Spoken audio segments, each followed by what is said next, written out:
ಎಲ್ರಿಗೂ ನಮಸ್ಕಾರ. ನೀವು ಹೋದ ಬ್ಲಾಗಲ್ಲಿ ನೋಡಿದ್ರಿ ನಾವು ಊರಿಗೆ ಬರ್ತಾ ಇದ್ದಿದ್ದನ್ನು. ನಾನಿವತ್ತು ಗೌರಿ ಹಬ್ಬದ ದಿನದ ವ್ಲಾಗ್ನ ನಿಮ್ಮ ಜೊತೆ ಶೇರ್ ಮಾಡ್ಕೊತಾ ಇದ್ದೀನಿ. ಗೌರಿ ಹಬ್ಬ ಶುರುವಾಗೋದೇ ಗೌರಿ ಪೂಜೆ ಮಾಡಿದ್ಮೇಲೆ, ಗೌರಮ್ಮನ ಬರಮಾಡ್ಕೊಂಡ್ಮೇಲೆ. ಗೌರಿ ಹಬ್ಬದ ದಿನ ಬೆಳಗ್ಗೆನೇ ಎದ್ದು ಹೊಸ್ಲು ಸಾರಿಸಿ ಹೊಸ್ಲಿಗೆ ಪೂಜೆ ಮಾಡಿ ಗೌರಮ್ಮನ ಬರಮಾಡ್ಕೊಳ್ಳೋದು, ಇದರಿಂದನೇ ಹಬ್ಬ ಶುರುವಾಗೋದು. ಈ ವರ್ಷ ಗೌರಿ ಮತ್ತು ಗಣೇಶ ಎರಡು ಹಬ್ಬನೂ ಒಂದೇ ದಿನ ಬಂದಿದ್ದರಿಂದ ಬೆಳಗ್ಗೆ ಎದ್ದು ಗೌರಿ ಪೂಜೆ ಮಾಡೋದು, ಸಂಜೆ ಗಣೇಶನ ಹಬ್ಬ ಮಾಡೋದು ಇದು ನಡೆದಿತ್ತು. ಗೌರಿ ಹಬ್ಬದ ದಿನ ನಾನು ಹಾಕಿರೋ ರಂಗೋಲಿನ ನಿಮಗೆ ನಾನು ತೋರಿಸ್ತೀನಿ. ನನಗೆ ತುಂಬ ಚೆನ್ನಾಗೇನು ರಂಗೋಲಿ ಹಾಕಕ್ಕೆ ಬರಲ್ಲ, ತಕ್ಕ ಮಟ್ಟಿಗೆ ಹಾಕ್ತೀನಿ.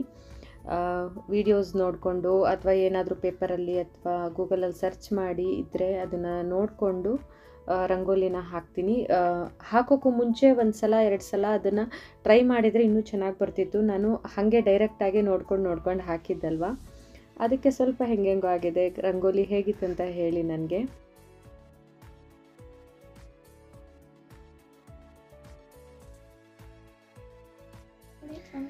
ಇನ್ನು ಇದು ಸಂಜೆ ಎಡೆ ಇಟ್ಟಿರೋದು, ಹಬ್ಬದ ದಿನ ಸಂಜೆ. ನಮ್ಮ ಮನೆಯಲ್ಲಿ ಗೌರಿ ಹಬ್ಬಕ್ಕೆ ಮತ್ತು ಯುಗಾದಿಯ ಹಬ್ಬಕ್ಕೆ ಈ ರೀತಿ ಎಡೆ ಇಡೋದು. ಗೌರಿ ಹಬ್ಬದ ದಿನ ಮಾಡಿದಂತಹ ವೀಡಿಯೋಸು ಕೆಲವು ಹಾಳಾಯಿತು, ಯಾಕಂದರೆ ಕೈನ್ ಮಾಸ್ಟ್ರಲ್ಲಿ ನಾನು ಎಡಿಟ್ ಮಾಡುವಾಗ ಅದು ಏನಾಯಿತು ಅಂತ ಗೊತ್ತಿಲ್ಲ, ಇದಕ್ಕಿದ್ದಂಗೆ ವೀಡಿಯೋಸ್ ಎಲ್ಲ ಡಿಲೀಟ್ ಆಯಿತು. ಮತ್ತು ಗ್ಯಾಲ್ರಿನಲ್ಲಿ ನಾನೇನು ಕೈನ್ ಮಾಸ್ಟರ್ಗೆ ಹಾಕ್ಕೊಂಡಿದ್ದೆ ಆ ವೀಡಿಯೋಸು ಕೂಡ ಡಿಲೀಟ್ ಆಯಿತು. ನಿಮಗೆ ತೋರ್ಸೋಕ್ಕಾಗೋದು ಸ್ವಲ್ಪ ವೀಡಿಯೋ ಕ್ಲಿಪ್ಪಿಂಗ್ಸ್ ಅಷ್ಟೇ. ನಾನು ಜಾಸ್ತಿನೂ ಮಾಡ್ಕೊಂಡಿರಲಿಲ್ಲ, ಮಾಡಿದ್ದು ಸ್ವಲ್ಪದ್ರಲ್ಲೇ ಇನ್ನೂ ಕಡಿಮೆ ಆಗೋಯ್ತು ವೀಡಿಯೋಸ್ ಎಲ್ಲ ಗೂಗಲ್ ಫೋಟೋಸಲ್ಲಿ ಇದೆ, ಆದರೆ ಅದು ಬೇರೆ ಫೋನ್ಗೂ ಶೇರ್ ಆಗ್ತಿಲ್ಲ ಮತ್ತು ಡೌನ್ಲೋಡ್ ಕೂಡ ಆಗ್ತಿಲ್ಲ.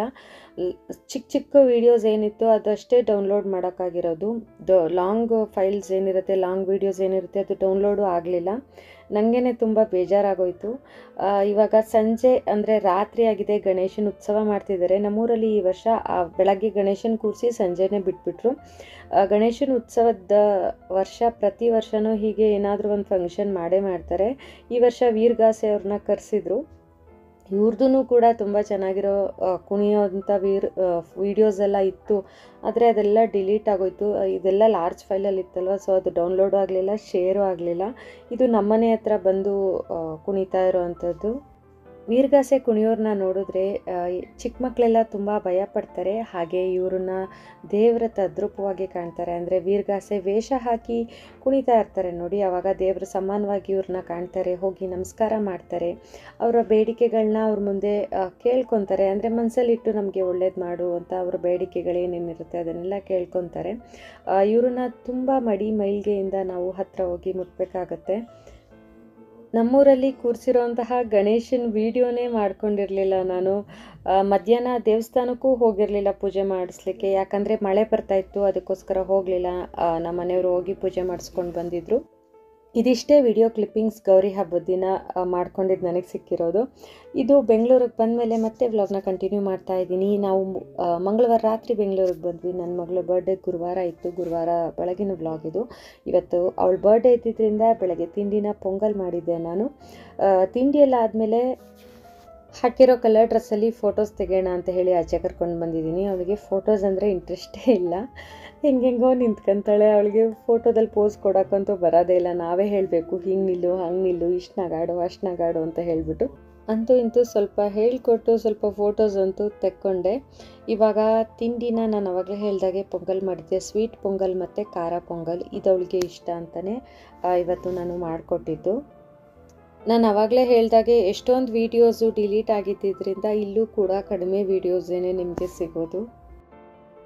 ಹಾಯ್, ಎಲ್ರಿಗೂ ನಮಸ್ಕಾರ. ನಾನು ಶ್ರುತಿ, ನಿಮ್ಗೆಲ್ರಿಗೂ ನನ್ನ ಚಾನಲ್ಗೆ ಸ್ವಾಗತ. ಇವತ್ತು ಗುರುವಾರ ಸಂಜೆಯಿಂದ ವ್ಲಾಗ್ನ ಮಾಡ್ತಾ ಇದ್ದೀನಿ.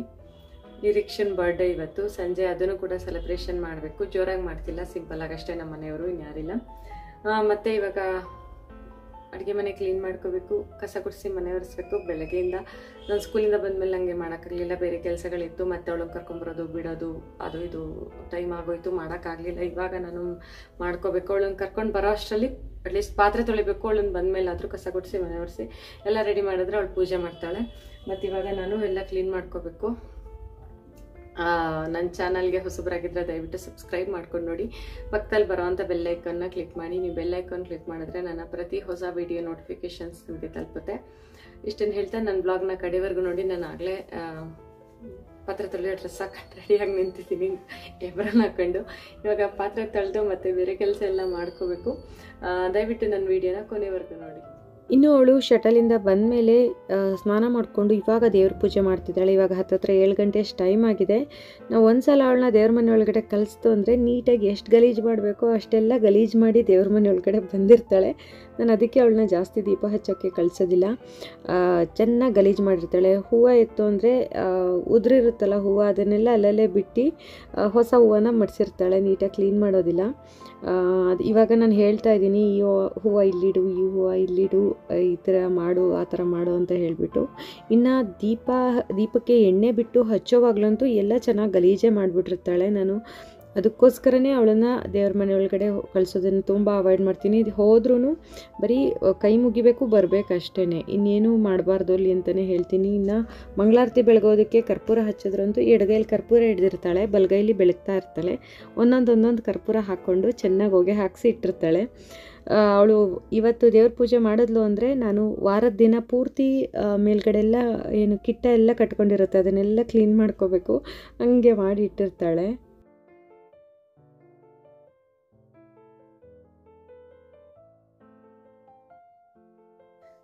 ದೇವ್ರ ಪೂಜೆ ಆದಮೇಲೆ ಅವಳನ್ನು ನಾನು ದೇವಸ್ಥಾನಕ್ಕೆ ಕಳಿಸಿದ್ದೆ. ನಾವು ಹೋಗಿರಲಿಲ್ಲ. ಅಲ್ಲಿಂದ ಪ್ರಸಾದನ ತೊಗೊಂಡು ಬಂದಿದ್ದಾಳೆ. ಬೆಳಗ್ಗೆ ಹೊತ್ತು ಹೋಗೋಕ್ಕಾಗೋದಿಲ್ಲ ಅಲ್ವಾ. ಅವಳು ಬೇಗ ಇದ್ದರೆ ಅದು ಹೋಗ್ಬಿಟ್ಟು ಬರ್ಬೋದು, ಬಟ್ ಅವಳು ಬೇಗ ಇದ್ದಾಳಲ್ವಲ್ಲ, ಹೋಗೋಕ್ಕಾಗಲ್ಲ. ಅದಕ್ಕೋಸ್ಕರ ಇವಾಗ ಕಳಿಸಿದ್ದೆ ನಾನು. ಪೂಜೆ ಎಲ್ಲ ಆದಮೇಲೆ ಇವಾಗ ಹೋಗಿ ಪ್ರಸಾದ ತೊಗೊಂಡು ಬಂದು ಎಲ್ರಿಗೂ ಕೊಡ್ತಾ ಇದ್ದಾಳೆ. ಇವತ್ತು ರಾತ್ರಿ ಊಟನ ಚಿಕನ್ ಗ್ರೇವಿ ಮತ್ತು ಗೀ ರೈಸ್ನ ಮಾಡಿದ್ವಿ. ಚಿಕನ್ ಗ್ರೇವಿ ಅಂತೂ ರೆಡಿಯಾಗಿದೆ, ಗೀ ರೈಸಿನ ರೆಡಿಯಾಗಿಲ್ಲ, ಆಗಬೇಕಷ್ಟೇ. ಇವಾಗ ಕೇಕ್ ಕಟ್ಟಿಂಗ್ ಟೈಮ್ ಇದು. ಇವನು ನಮ್ಮ ಯಜಮಾನ್ರು ಫ್ರೆಂಡ್ ಮಗ, ಯಾರನ್ನು ಕರೆದಿರಲಿಲ್ಲ ನಾವು. ಇವರು ನಮ್ಮ ಮನೆ ಹತ್ರನೇ ಇರೋದ್ರಿಂದ ಇವರು ಬಂದಿದ್ರಷ್ಟೇ.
ಇಲ್ಲಿ ಒಂದು ಕಾಮಿಡಿ ಏನಾಯ್ತಂದರೆ, ಕೇಕ್ ಮೇಲೆ ಚೆರೀಸ್ ಹಾಕಿದ್ರು. ರಿಯಲ್ ಚೆರಿ ಫ್ರೂಟ್ ಏನಿದೆ ಅದನ್ನು ಹಾಕಿದ್ರು, ಬೀಜ ತೆಗ್ದಿರಲಿಲ್ಲ ಆಯಿತಾ.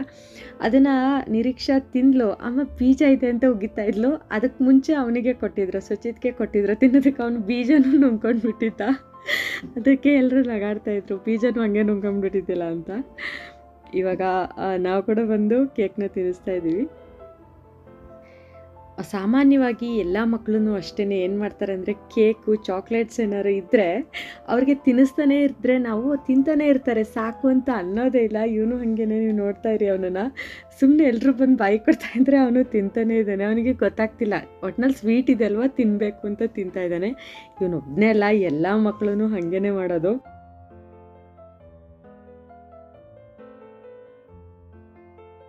ಕೇಕ್ ಕಟ್ಟಿಂಗ್ ಆದಮೇಲೆ ನಾನಿವಾಗ ಗೀ ರೈಸ್ ಮಾಡೋದಕ್ಕೆ ಅಂತ ಬಂದೆ. ಚಿಕನ್ ಗ್ರೇವಿನ ಮೊದಲೇ ಮಾಡಿಟ್ಟಿದ್ದಲ್ವ, ಇವಾಗ ಗೀ ರೈಸ್ ಮಾಡ್ತಾಯಿದ್ದೀನಿ. ಎಲ್ರಿಗೂ ಗ್ರೇವಿ ಮತ್ತು ಚಿಕನ್ ಗ್ರೇವಿ ಮತ್ತು ಗೀ ರೈಸ್ ಚೆನ್ನಾಗಿರುತ್ತೆ ಅಂತ ಮಾಡ್ತಾಯಿದ್ದೀನಿ. ಆಮೇಲೆ ನಾನು ಗೀ ರೈಸ್ ಮಾಡ್ತಾ ನೆಕ್ಸ್ಟ್ ವೀಡಿಯೋ ಮಾಡ್ಕೊಳ್ಳೋದೇ ಮರ್ತುಬಿಟ್ಟೆ. ಯಾಕಂದರೆ ಅವರು ಕೂಡ ಇದ್ರಲ್ವ, ಮತ್ತು ನನಗೂ ಕೂಡ ತುಂಬ ಕೆಲಸ ಇತ್ತು. ಮತ್ತೆ ವೀಡಿಯೋ ಮಾಡಬೇಕನ್ನೋದೇ ನನಗೆ ತಲೆಗೆ ಐಡಿಯಾನೇ ಓಡಲಿಲ್ಲ. ವ್ಲಾಗ್ ಎಡಿಟ್ ಮಾಡುವಾಗ ವೀಡಿಯೋಸ್ನ ಹಾಕೋತಾ ಇದ್ದೀನಿ. ಎಲ್ಲಿ ವೀಡಿಯೋಸ್ ಅಂತಂದರೆ ನಾನು ಮಾಡೇ ಇಲ್ಲ. ಫಸ್ಟೇ ಕೆಲವೊಂದು ವೀಡಿಯೋಸ್ ಡಿಲೀಟ್ ಆಗಿದೆ ಈ ವ್ಲಾಗಲ್ಲಿ.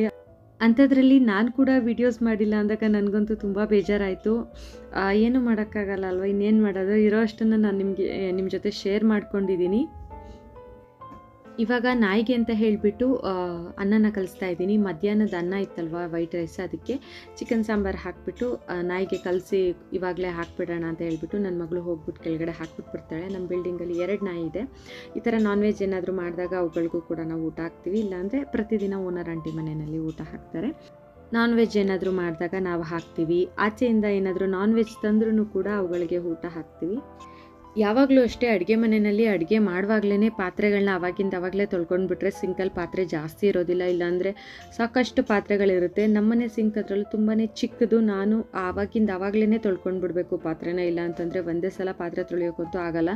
ಸಿಂಕ್ ಒಳಗಡೆ ಇಡ್ಸೋದೇ ಇಲ್ಲ ಪಾತ್ರೆ, ಅಷ್ಟು ರಾಶಿಯಾಗಿರುತ್ತೆ. ಇವಾಗ ಗೀ ರೈಸ್ ಕೂಡ ರೆಡಿ ಆಗ್ತಾ ಇದೆ. ಮತ್ತು ಕೊತ್ತಂಬರಿ ಸೊಪ್ಪು, ಪುದೀನ ಸೊಪ್ಪೆಲ್ಲ ನಾನು ಬಿಡಿಸಿ ಬಾಕ್ಸ್ಗಳಿಗೆ ಹಾಕ್ತಾಯಿದ್ದೀನಿ.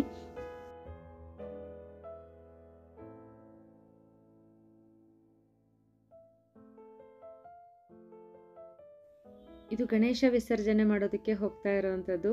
ಗಣೇಶ ಹಬ್ಬದ ಟೈಮಲ್ಲಂತೂ ರೋಡಲ್ಲೆಲ್ಲ ಗಣೇಶ ಇರುತ್ತೆ. ಒಂದೊಂದು ದಿನಕ್ಕೆ ನಮ್ಮ ಏರಿಯಾದಲ್ಲೇ ನಮ್ಮ ರೋಡಲ್ಲೇ ಹೋಗ್ತಾ ಇರುತ್ತೆ. 2 ಗಣೇಶ, 3 ಗಣೇಶ ವಿಸರ್ಜನೆ ಮಾಡೋಕ್ಕೆ ಹೋಗ್ತಾ ಇರ್ತಾರೆ. ಹಬ್ಬ ಆದಮೇಲೂ ಕೂರಿಸ್ತಾ ಇರ್ತಾರೆ. 3 ದಿನ 5 ದಿನ ಹೀಗೆಲ್ಲ ಕೂರಿಸಿ ವಿಸರ್ಜನೆ ಮಾಡೋದಕ್ಕೆ ಹೋಗ್ತಾ ಇರ್ತಾರೆ. ನಾವು ಊರಿಂದ ಬಂದಮೇಲೆ ಮಿಡಲಲ್ಲಿ ಒಂದಿನ ಗ್ಯಾಪ್ ಇತ್ತು ಅನಿಸುತ್ತೆ. ಇನ್ನು ಪ್ರತಿದಿನವೂ ಗಣೇಶನ ವಿಸರ್ಜನೆ ಮಾಡೋದಕ್ಕೆ ಮೆರವಣಿಗೆ ಮಾಡ್ಕೊಂಡು ಕರ್ಕೊಂಡು ಹೋಗ್ತಾ ಇರ್ತಾರೆ. 2 ಗಣೇಶ, 3 ಗಣೇಶ, ಹಿಂದೆ ರೋಡಲ್ಲಿ ಒಂದು ಸಲ ಡೋಲ್ ಸೌಂಡ್ ಆಗುತ್ತೆ, ಮುಂದೆ ರೋಡಲ್ಲಿ ಒಂದು ಸಲ ಡೋಲ್ ಸೌಂಡ್ ಆಗುತ್ತೆ. ಹೀಗೆ ಪ್ರತಿದಿನವೂ ಹೀಗೆ ಆಗ್ತಿದೆ. ಸ್ನೇಹಿತರೆ, ಇವತ್ತಿನ ವ್ಲಾಗ್ನ ನಾನು ಇಲ್ಲಿಗೆ ಮುಗಿಸ್ತಾ ಇದ್ದೀನಿ. ವ್ಲಾಗ್ ಹೇಗಿತ್ತು ಅಂತ ನನಗೆ ಕಮೆಂಟ್ ಮಾಡಿ ತಿಳಿಸಿ. ಹಾಗೆ ನನ್ನ ಚಾನಲ್ಗೆ ಹೊಸಬರಾಗಿದ್ದರೆ ದಯವಿಟ್ಟು ಸಬ್ಸ್ಕ್ರೈಬ್ ಮಾಡ್ಕೊಂಡು ನೋಡಿ. ಪಕ್ಕದಲ್ಲಿ ಬರೋವಂಥ ಬೆಲ್ಲೈಕಾನ್ನ ಕ್ಲಿಕ್ ಮಾಡಿ. ನೀವು ಬೆಲ್ಲೈಕಾನ್ ಕ್ಲಿಕ್ ಮಾಡಿದ್ರೆ ನನ್ನ ಪ್ರತಿ ಹೊಸ ವೀಡಿಯೋ ನೋಟಿಫಿಕೇಷನ್ಸ್ ನಿಮಗೆ ತಲುಪುತ್ತೆ. ನಾನು ನಿಮಗೆ ನನ್ನ ಮುಂದಿನ ಇನ್ನೊಂದು ಹೊಸ ವ್ಲಾಗ್ ಜೊತೆ ಸಿಗ್ತೀನಿ. ಅಲ್ಲಿವರೆಗೂ ಎಲ್ರಿಗೂ ಟೇಕ್ ಕೇರ್, ಬಾಯ್.